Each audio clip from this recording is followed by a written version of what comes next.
Emrat e rinj që do të jenë në krye të ministrive që u riformatuan nga kryeministri përmes biografive të tyre janë figura premtuese, ndërsa koha do të tregojë më shumë për punën dhe angazhimin e tyre.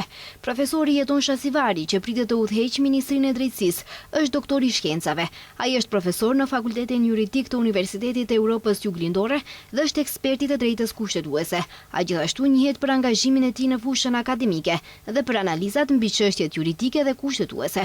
Shasivari së fundmi ka qenë njëri ndër përpiluesit e ligjit për përfaqësim të drejtë dhe adekuat, ndërsa ky është posti i parë politik që e ushtron. Pas zyrtarizimit të emrit të tij, ai reagoi me një postim në Facebook, duke falendëruar Vlenin për nominimin e tij në drejtësi. Nëse më besohet kjo përgjegjësi, do ta ushtroj me integritet, profesionalizëm dhe me përkushtim të plot në shërbim të qytetarëve dhe të shtetit. Sedat Sulejmani, ministër i ri i kulturës, deri tani ka qenë zëvendës ministër në të njëjtin institucion. Ai është lindur në Tetovë, ndërsa studimet i ka kryer në Turqi. Në vitin 2020, ai mori postin e zëvendës ministrit të kulturës dhe e mbajti këtë pozicion deri në vitin 2021.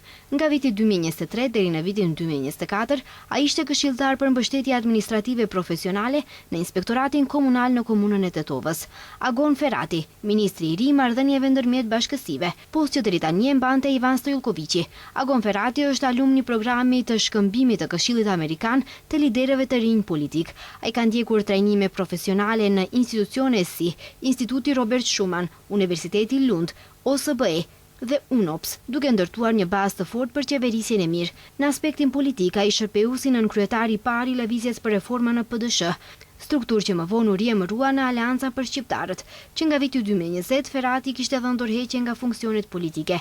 Ai orientoi karrierën në fushën e menaxhimit të projekteve dhe fondeve europiane, duke u larguar nga aktiviteti drejt për drejt politik për të fokusuar në zhvillimin lokal.